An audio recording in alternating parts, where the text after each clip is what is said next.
À Pékin, au début de ce mois, Zhao Lianhai, un activiste chinois connu pour avoir aidé en 2008 des victimes du scandale du lait contaminé, a été condamné à la prison.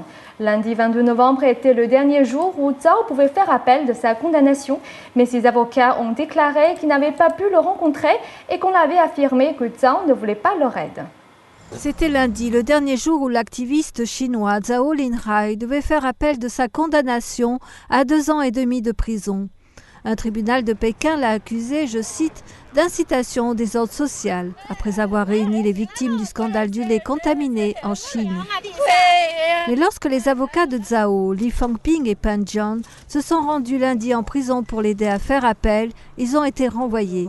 Les autorités leur ont donné une feuille de papier sur laquelle Zhao avait déclaré ne pas vouloir les rencontrer ou bénéficier de leur aide. Les avocats ont précisé qu'ils étaient incapables d'affirmer si Zhao avait écrit cette note de son propre chef ou s'il y avait été obligé. Lors de la réunion d'aujourd'hui, lorsque j'ai vu la feuille de papier, j'ai été absolument stupéfait. Dans toutes les répressions que nous, avocats, avons vues dans notre profession, je n'ai jamais vu une chose comme le cas de Zhao.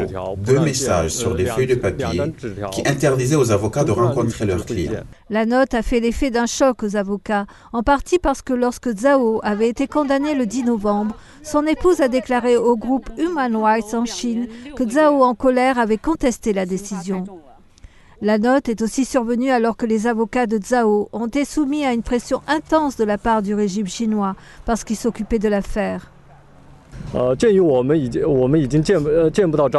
pouvons seulement affirmer que nous avons subi une énorme pression.